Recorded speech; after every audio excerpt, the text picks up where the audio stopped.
മുത്തലാഖ് ഇല്ല എന്ന് പറയുന്നുണ്ടെങ്കിലും ഇപ്പോഴും ഈ ഹലാല എന്ന് പറയുന്ന ഒരു ഏർപ്പാട് ഈ മുസ്ലിം സമുദായത്തിനിടയിൽ നടക്കുന്നുണ്ട് എന്ന് കേൾക്കുന്നു. ഇതുമായി ബന്ധപ്പെട്ടുകൊണ്ട് ഒരു പെൺകുട്ടി, ഇപ്പോൾ യുപിയിലുള്ള പെൺകുട്ടിയാണ്, കേസ് കൊടുത്തു എന്നുള്ള വാർത്ത വരുന്നുണ്ടല്ലോ സാർ. എന്താണ് ഈ ഹലാല?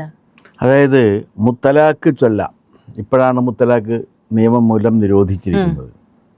നിയമം മൂലം നിരോധിക്കുന്നതിന് മുൻപ് മുത്തലാഖ് ചൊല്ലാം. മുത്തലാഖ് തലാഖ് തലാഖ് എന്ന് 3 വട്ടം ഇയാൾ പറഞ്ഞു കഴിഞ്ഞാൽ അത് ഒരാൾ കേൾക്കുകയും കൂടി ചെയ്തു കഴിഞ്ഞാൽ തലാഖ് പ്രാബല്യത്തിൽ വന്ന് ആ പെൺകുട്ടിയെ ഇയാൾക്ക് ഉപേക്ഷിച്ചതായിട്ട് കണക്ക് കൂട്ടും. അത് കഴിഞ്ഞ് വീണ്ടും ഇയാൾക്ക് ഈ പെൺകുട്ടിയെ വിവാഹം കഴിക്കണമെന്നുണ്ടെങ്കിൽ ഈ പെൺകുട്ടിയെ വേറൊരാൾ വിവാഹം കഴിച്ചിട്ട് മുത്തലാഖ് ചൊല്ലണം. മനസ്സിലായില്ലേ? അതായത് ഒരാൾ വിവാഹം കഴിക്കുന്നു, അയാൾ എന്നിട്ട് മുത്തലാഖ് ചൊല്ലുന്നു. മുത്തലാഖ് ചൊല്ലിക്കഴിയുമ്പോഴേക്കും ഇവൾ വിവാഹ വിമുക്തയാകുന്നു. അങ്ങനെ വിവാഹ വിമുക്തയായിരിക്കുന്ന അവളെ വീണ്ടും ഇയാൾക്ക് വിവാഹം കഴിക്കണം എന്നുണ്ടെങ്കിൽ ഇയാൾ എന്ത് ചെയ്യണമെന്ന് വെച്ചാൽ വേറൊരാൾ വിവാഹം കഴിച്ചിട്ട് ഇയാൾ വിവാഹം കഴിക്കും. ഇതിനെയാണ് ഹലാല വിവാഹം എന്ന് പറയുന്നത്. കോംപ്ലിക്കേറ്റഡ് ഒന്നുമല്ല. ആദ്യം ഒരാളെ ഇങ്ങനെ ചെയ്യുന്നു. അത് കഴിഞ്ഞിട്ട് ആ പെൺകുട്ടിയെ വീണ്ടും വിവാഹം കഴിക്കണം, ഇയാൾക്ക് തന്നെ വിവാഹം കഴിക്കണമെന്നുണ്ടെങ്കിൽ നേരിട്ട് പറ്റില്ല. ഇയാൾ മുത്തലാഖ് ചൊല്ലിയേക്കുന്നതിൻ്റെ പേരിൽ വേറൊരാൾ വിവാഹം കഴിച്ചിട്ട് അയാൾ മുത്തലാഖ് ചൊല്ലണം. ആണ്. അപ്പോൾ എന്ന് വെച്ചാൽ അവൾ വീണ്ടും വിവാഹ മോചിതയായി. അപ്പോൾ ഇയാൾക്ക് പോയിട്ട് അവളെ വിവാഹം കഴിക്കാം. ഇതിനാണ് ഹലാല വിവാഹം എന്ന് പറയുന്നത്. വളരെ മനോഹരമായ ഒരേർപ്പാടാണ്. ഇത് സംഭവം എവിടെയെന്ന് വെച്ചാൽ ഉത്തർപ്രദേശിലാണ്. 2015 ഈ പെൺകുട്ടിക്ക് 15 വയസ്സുള്ളപ്പോഴാണ് അവളുടെ വിവാഹം നടക്കുന്നത്. 1 കൊല്ലം കഴിഞ്ഞപ്പോഴേക്കും അദ്ദേഹം ഇവളുടെ ഭർത്താവ് എന്ന് പറയുന്ന ഹീനൻ മുത്തലാഖ് ചൊല്ലി. മുത്തലാഖ് ചൊല്ലിക്കഴിഞ്ഞ ഉടനെ തന്നെ എന്ത് ചോദിച്ചാൽ ഈ ഭർത്താവിൻ്റെ കസിൻസും ബാക്കിയുള്ള ബന്ധുക്കളും കൂടി ഇവളെ വിവാഹം കഴിക്കുന്നു. ഓരോരുത്തരും വിവാഹം കഴിച്ച് അവർ മുത്തലാഖ് ചൊല്ലി. അങ്ങനെ ഇവർ 3 പേരും പ്രാക്ടിക്കലി ബലാത്സംഗം ചെയ്യണം. എന്തൊരു ക്രൂരതയാണ്! ബലാത്സംഗം ചെയ്ത് കഴിഞ്ഞതിന് ശേഷം ഇയാൾ വീണ്ടും വിവാഹം കഴിച്ച് ഹലാല വഴി. ആദ്യം കഴിച്ചവൻ തന്നെ. ഒരു കൊല്ലം കഴിഞ്ഞപ്പോഴേക്കും ഇയാൾ വീണ്ടും ഇത് ചെയ്തു. അങ്ങനെ വന്ന് 2021 കഴിഞ്ഞപ്പോഴേക്കും 3ാമത്തെ വട്ടം ഇത് ചെയ്ത് കഴിഞ്ഞപ്പോഴേക്കും ഈ പെൺകുട്ടി, അപ്പോഴാണ് ഇവൾക്കൊരു ധൈര്യം കിട്ടിയത്. പെൺകുട്ടി കേസ് കൊടുത്തു.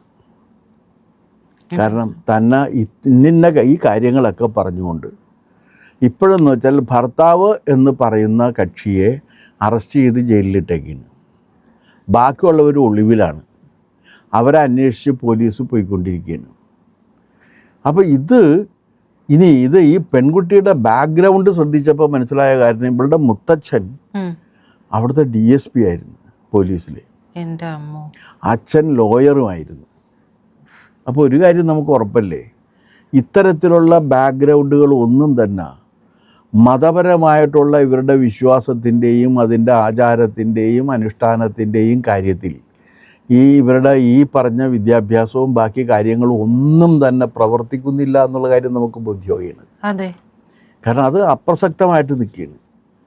അങ്ങനെ ഇപ്പോൾ ഭർത്താവിനെ അറസ്റ്റ് ചെയ്ത് ജയിലിൽ അടച്ചിട്ടുണ്ട്. പക്ഷേ മറ്റുള്ളവരെ അന്വേഷിച്ചുകൊണ്ടിരിക്കുകയാണ്. അപ്പോൾ ഭർത്താവ് എന്താ ചെയ്തതെന്ന് വെച്ചാൽ കൗണ്ടർ കേസ് കൊടുക്കുകയാണ്. എന്താണ് കൊടുത്തത്? കൗണ്ടർ കേസ് എന്ന് പറഞ്ഞാൽ വിളി പറയണ മുഴുവൻ കളവാണെന്നും പറഞ്ഞുകൊണ്ട്. ഈ 1ാമത്തെ കാര്യം ഇത് തന്നെ വളരെ പ്രാകൃതമായ ഒരു കാര്യം. ഒരു പെൺകുട്ടിയെ വിവാഹം കഴിക്കുന്നു, അവളെ മുത്തലാഖ് ചൊല്ലുന്നു. അതിനുശേഷം അവളെ വിവാഹം കഴിക്കണം എന്നുണ്ടെങ്കിൽ വേറൊരുത്തൻ വിവാഹം കഴിച്ചിട്ടും മുത്തലാഖ് ചൊല്ലണം. എന്നിട്ട് ഇയാൾ വിവാഹം കഴിക്കണം. അതിനാണ് ഹലാല വിവാഹം എന്ന് പറയുന്നത്.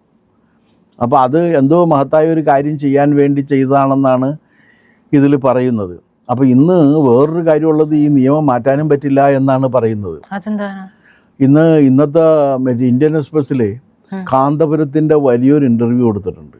എന്താണത്? ആ ഇൻ്റർവ്യൂവിൽ അദ്ദേഹം പറയുന്നത് എന്താണെന്ന് വെച്ചാൽ, ഇത് സൂക്ഷ്മ പരിശോധന നടത്തി കുറ്റമറ്റ രീതിയിൽ അള്ളാഹു നിർമ്മിച്ചിരിക്കുന്ന നിയമമാണ്.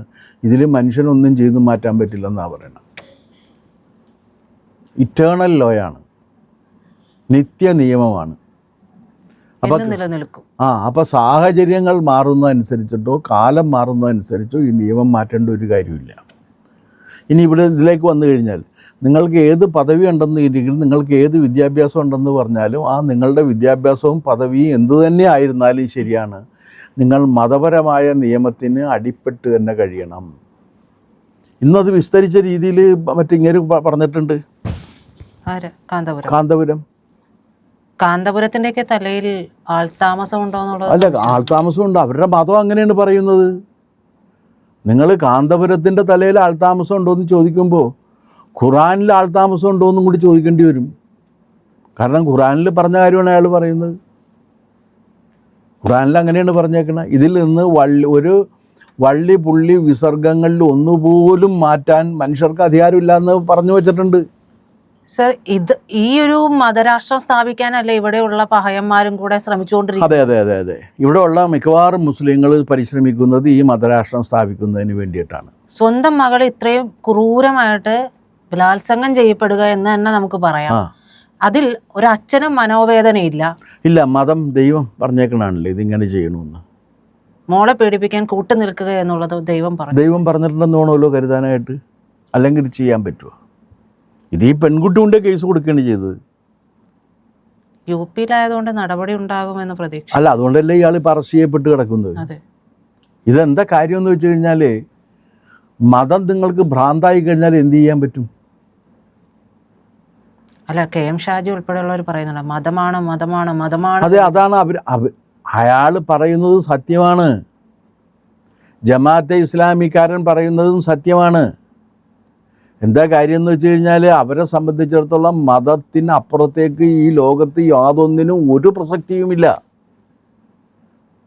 ആ മതപരമായിട്ടുള്ള ആചാരങ്ങളിലും അനുഷ്ഠാനങ്ങളിലും ഖുറാനിലും വിശ്വസിക്കാത്ത ഏത് മുസ്ലിം ഉണ്ട് ഇവിടെ? ഒരെണ്ണം കാണിച്ചു തരൂ. കുറച്ച് എക്സ് മുസ്ലിംസ് ഉണ്ട് മതം ഉപേക്ഷിച്ചവർ, അല്ലാത്തവരുണ്ടോ? ഇല്ല. അവരെല്ലാവരും പറയുന്നത് എന്താണ്?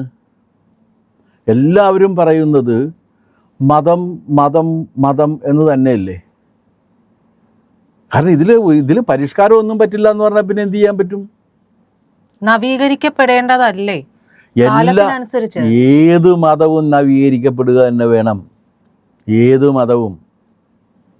ഏത് മതത്തിലല്ല ഏത് ദൈവം പറഞ്ഞാലും യുക്തിക്കും നീതിക്കും ധർമ്മത്തിനും സത്യത്തിനും നിരക്കാത്തതൊന്നും സ്വീകരിക്കാൻ നമുക്കൊരു ബാധ്യതയുമില്ല, ഏത് ദൈവം പറഞ്ഞാലും. പക്ഷെ അവിടെ അത് പറ്റില്ല. അവിടെ ദൈവം പറഞ്ഞതിനാണ് നിങ്ങളുടെ യുക്തി പാടില്ല, നീതിബോധം പാടില്ല, സത്യം പാടില്ല, എല്ലാത്തിലും ഉപരിയായിട്ട് അല്ലാഹു ഇത് പറഞ്ഞിരിക്കുന്നു, അതനുസരിച്ച് നിങ്ങൾ ജീവിക്കണമെന്നാണ് പറയുന്നത്. ഇതാണ് അതിൻ്റെ പ്രത്യേകത. അത് പറയുന്ന സമയത്താണ് ഇവർ കടന്ന് പിടക്കുന്നത്. ഈ ബേസിക് ഇഷ്യൂ ഇവർ അഡ്രസ്സ് ചെയ്യുന്നില്ല. ഈ അടിസ്ഥാനപരമായിട്ടുള്ള പ്രശ്നം ഇവർ അഡ്രസ്സ് ചെയ്യുന്നേ ഇല്ല. അതിന് പകരം ഞങ്ങൾ ജനാധിപത്യമാണെന്ന് പറയും. മതാധിപത്യത്തിൽ എവിടെയാണ് ജനാധിപത്യം ഉള്ളത്? ഉണ്ടാകില്ലല്ലോ. കാരണം ജനാധിപത്യം എന്ന് പറഞ്ഞാൽ ജനങ്ങളുടെ ഇച്ഛയ്ക്കനുസരിച്ച്, ജനങ്ങളുടെ തീരുമാനത്തിനനുസരിച്ച് സാമൂഹിക രാഷ്ട്രീയ നിയമങ്ങളിൽ മാറ്റം വരുത്താനുള്ള മനുഷ്യൻ്റെ അവകാശം സംരക്ഷിക്കപ്പെടുക എന്നുള്ളതാണ്. മതാധിപത്യത്തിൽ അതില്ല. ഇസ്ലാം മതാധിപത്യത്തെയാണ് അംഗീകരിക്കുന്നത്. ആ സത്യം വിളിച്ചു പറയുമ്പോൾ കിടന്ന് രോഷം കൊണ്ടിട്ട് എന്താ കാര്യം? നമ്മൾ പറഞ്ഞു തുടങ്ങിയത് UPയിലെ കാര്യമാണെങ്കിലും ഇപ്പോൾ സാറ് പറഞ്ഞത് വെച്ച് നോക്കുമ്പോൾ ഞാൻ നമ്മുടെ കേരളത്തിലെ കാര്യം ആലോചിക്കുകയാണ്.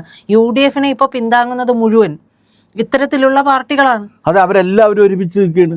എന്നിട്ട് സതീശൻ വെറും വാക്ക് പറയുകയും ചെയ്തു. കഴിഞ്ഞ ദിവസം നമ്മൾ സംസാരിക്കുകയും ചെയ്തു. അല്ല, സതീശൻ്റെ കാര്യം എന്ന് പറഞ്ഞു കഴിഞ്ഞാൽ, സതീശൻ ഇപ്പോൾ രോഷം കൊണ്ടാണ് സംസാരിക്കുന്നത്. അപ്പോൾ ഈ രോഷം കൊണ്ട് പറയുന്ന സമയത്ത് വായിൽ തോന്നിയത് കോതക്ക് പാട്ട് എന്നൊക്കെ പറയുന്നത്. സതീശൻ എന്താ പറഞ്ഞത്? ജമാഅത്തെ ഇസ്ലാമി മതരാഷ്ട്രവാദം ഉപേക്ഷിച്ചു എന്നല്ലേ പറഞ്ഞത്? അതെ. ജമാഅത്തെ ഇസ്ലാമിക്കെന്നല്ല, ഒരു ഇസ്ലാമിക സംഘടനകൾക്കും മതരാഷ്ട്രവാദം ഉപേക്ഷിക്കാൻ സാധ്യമല്ല. അപ്പം തന്നെ മറുപടിയും വന്നല്ലോ. പക്ഷെ എന്നിട്ടും പറയണത് എന്താണ്?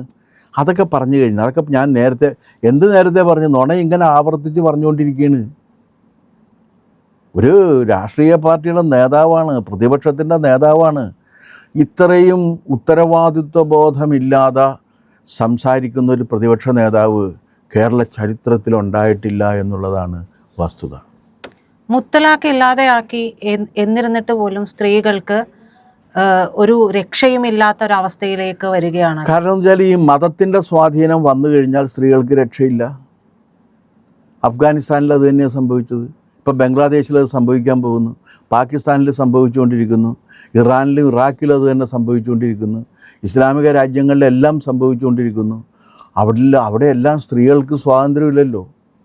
സ്ത്രീകൾ രണ്ടാംകിട പൗരന്മാരല്ലേ. അവരെ ചൂഷണം ചെയ്യുക എന്നുള്ളത് ഇവരുടെ അധികാരമല്ലേ. അപ്പോൾ അതിൻ്റെ ഒരു തുടർച്ചയാണ് ഇപ്പോൾ നമ്മൾ യു പിയിലും കണ്ടത്. അത് കേരളത്തിലും സംഭവിക്കുന്നുള്ള നമ്മളെല്ലാം അറിയണമെന്നില്ല. അതുകൊണ്ടാണ്. പ്രിയപ്പെട്ട പ്രേക്ഷകരെ, ഇന്ത്യ ലൈവ് നിരന്തരം നിങ്ങളുമായി നല്ല ആശയങ്ങളും നല്ല വാർത്തകളും കൈമാറിക്കൊണ്ടിരിക്കുകയാണ്. ഞങ്ങളോട് സഹകരിക്കണം. ഞങ്ങളുടെ ചാനൽ സബ്സ്ക്രൈബ് ചെയ്യാൻ മറന്നുപോയവരുണ്ടെങ്കിൽ ഇപ്പോൾ തന്നെ ഇന്ത്യ ലൈവിൻ്റെ IND എന്നുള്ള ലോഗോയിൽ ഒന്ന് വിരലമർത്തിയാൽ ചാനലിൻ്റെ സബ്സ്ക്രിപ്ഷൻ ബാർ തെളിഞ്ഞു വരും.